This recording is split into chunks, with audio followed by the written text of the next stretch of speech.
fitting that we're here at the Approach because you're pretty much a regular now. Yeah, I've been here a few times. Yeah, courtesy of Dave. Like, he's obviously been doing a little bit of after dinner stuff.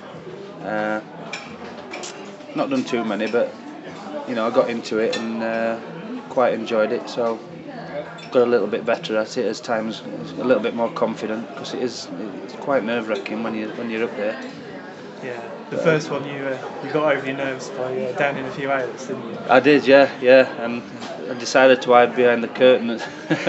But no, I think you have to do to relax yourself, like, and then it's like sometimes when you've had a few drinks, you go that one step a little bit further, and yeah. I think that's what people tend to enjoy.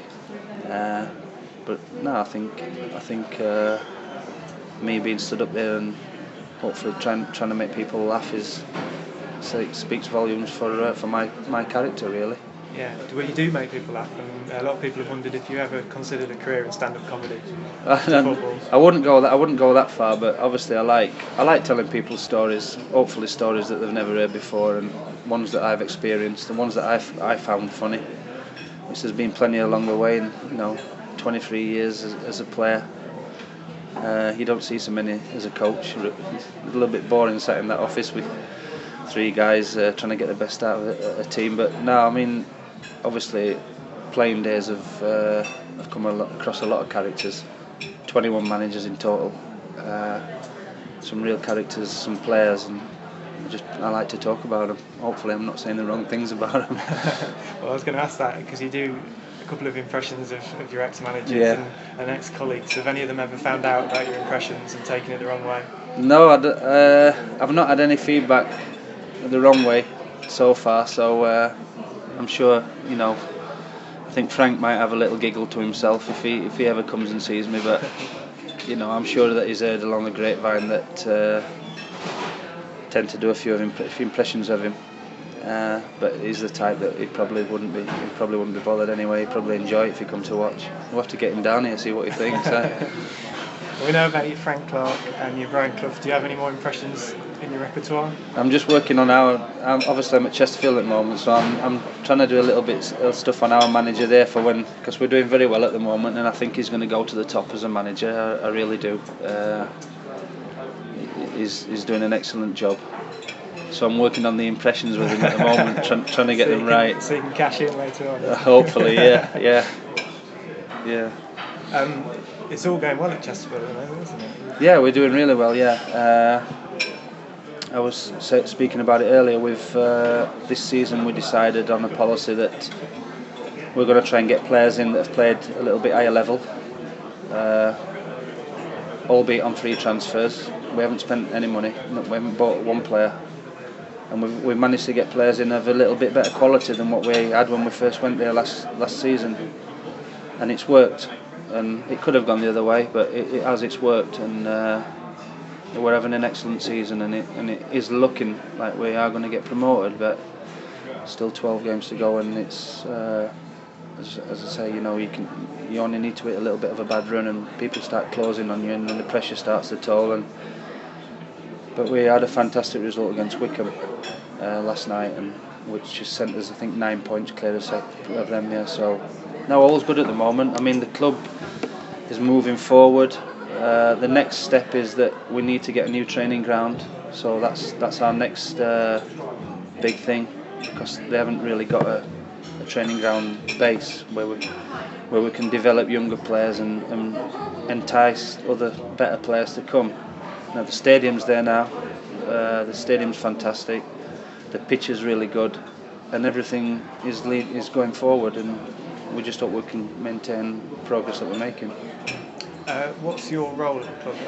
Goalkeeper, coach, and reserve? No, I haven't really got a title. I'm reserve team manager, so we're not in a league. So my job is to organise games locally. We tend to play. We've played Forest, we play County, we played Mansfield, Sheffield United, Sheffield Wednesday, Leeds. So I organise all them games. We've only got a squad of 22 players, so sometimes we have to rely on younger players to play in the reserves. But No, I mean, and also I'm involved. I look after the keepers. I start early with them in the morning, make sure they get their work done. And I'm also involved in. Obviously, there's three of us. There's John Sheridan. There's another guy called Tommy Wright, and myself. And myself and Tommy just assist John. So we haven't really got titles. It's just a management team, really, and we're all involved in some capacity. You and John go back quite a long way, don't Yeah. you? Good mates before he Yeah, hired you at Oldham, didn't he? As a player? That's right. Yeah. Well, obviously we met here, even though his tenure here was really, really short. We became close friends and kept in touch basically throughout when he moved on to Sheffield Wednesday and my rest of my career at Forays through to Middlesbrough and Fulham, and we just kept in touch. And there become an opportunity for me to get into the coaching side of things, and he said you can play as well as coach as well, so I just had to take that opportunity up. So I've just worked over the last 7 years. It took me 7 years to get to my pro licence, which I've just completed, so it's all geared forward to go forward as a coach now, and hopefully one day into management. Is coaching something that you'd always had your sights set on? No, it wasn't at all. I've always been such a laid-back character that I've never really planned forward, but until I started these courses and met the right people and the right advice, and then I put together a 5-year plan of where I wanted to be as my playing days were coming to an end, and I'm on track. 4 years down the line, I'm on track. So, hopefully I can move up to be an assistant manager, and then hopefully into the hot seat one day. I'd love to have a go at it. So, but obviously I'm still learning, and hopefully I'm learning the right way. And at Chesterfield, you have to start from the bottom and work your way up. And everything's going well, and it'd be nice to get a promotion on your CV as a coach.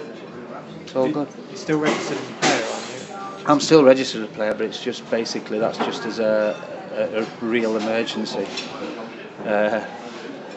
My back's knackered, everything's knackered, knees are knackered, but no, I am registered, but it's just as a real, there's an emergency, and that's been the case for the last 2 years. Well, you had a fair innings as a player, didn't you? I did, yeah. 40 when you played? Yeah. I played at Chesterfield last season. I think if I play one more game, I'm the oldest player that they've ever had. So I don't think that's going to happen somehow. But you might get a game at the end of the season or something. Well, if we're promoted, don't worry about it. I've been in the manager's ear, so if we're already promoted, come to the last couple of games, I'll be in his ear. So as well as your busy time at Chesterfield, you've written this book. Yep. Which you're promoting at the moment, trying to get people to sign up for the pre-orders. Yeah. How did you find the time to write the book alongside you? Well, what happened was, like, I've known a guy called Ray Yeomans who's written for the Evening Post in Nottingham for years, and we got chatting, and I was like that about it. I said, come on, let's do a few chapters, and I'll have a read of it, and I'll see what I think, and then we'll take it from there. And I've been really impressed with what Ray's done, and he probably knows more about me than I know about myself, to be honest.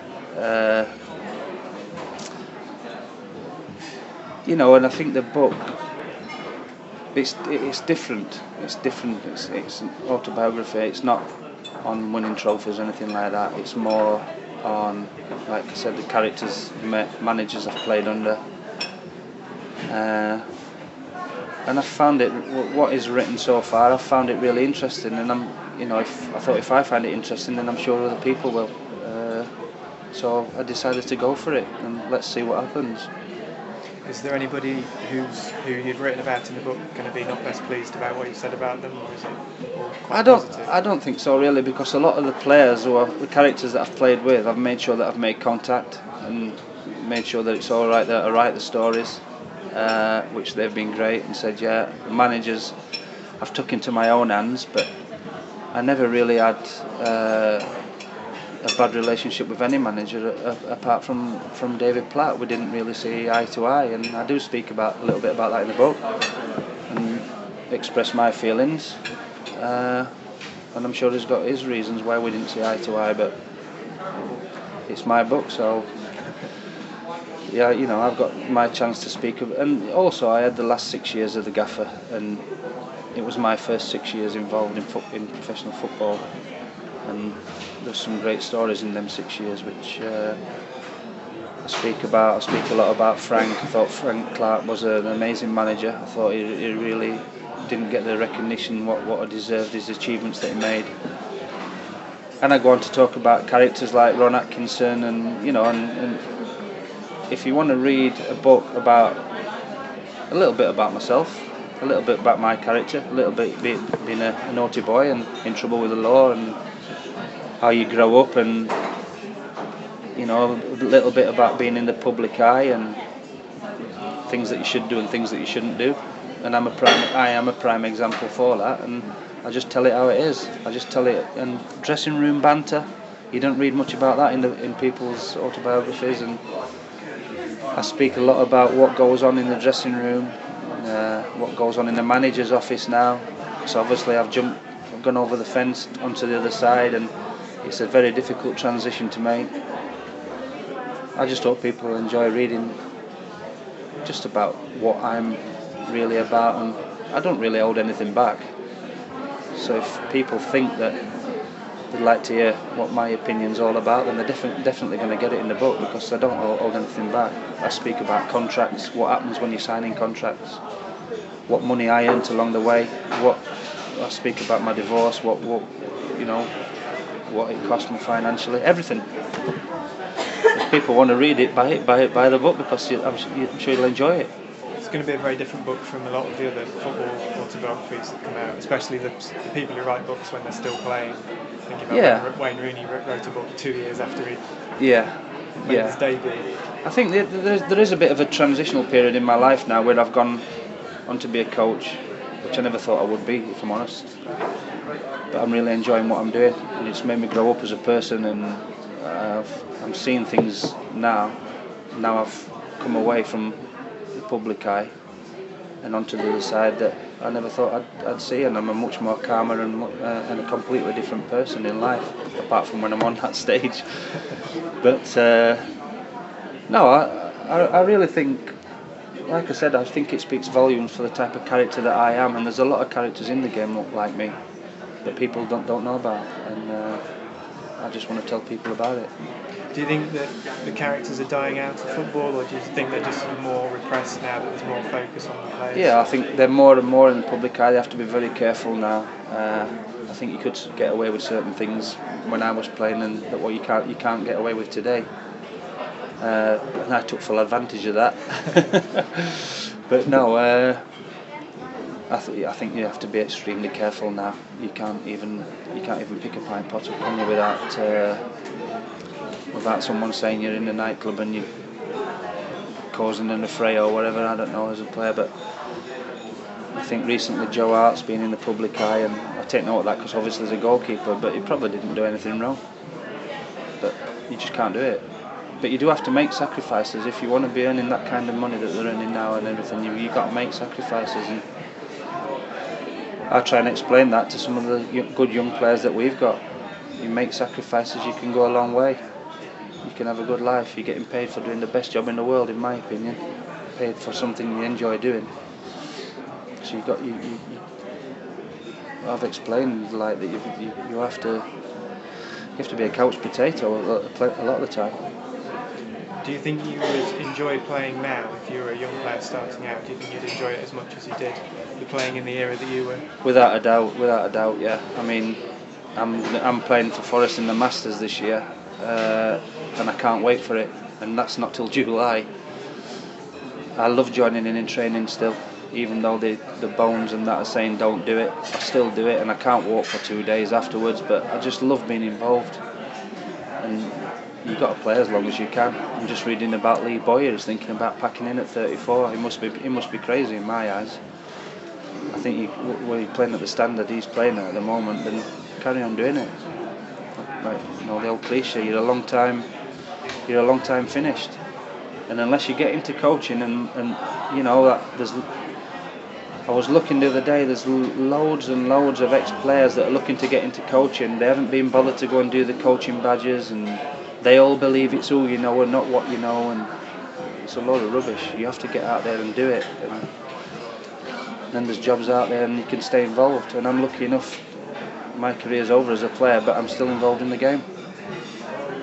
Did you ever consider going into a media career like your mate Sav? It's the next best thing, isn't it? I mean, Sav's good actually. I think he's really good. I love listening to him. And there's certain people out there that I like listening to. Stan Collymore, I think he's good. He's an intelligent guy. Probably it's not for me. Probably never really thought about it. I never thought I'd be a coach. Probably my dad's a market trader. I think I'd have been taken over from him or something. But now once you get the bug for something, I'm a big believer that you stick at it and you work hard at it, and that's the way it's gone forward for me.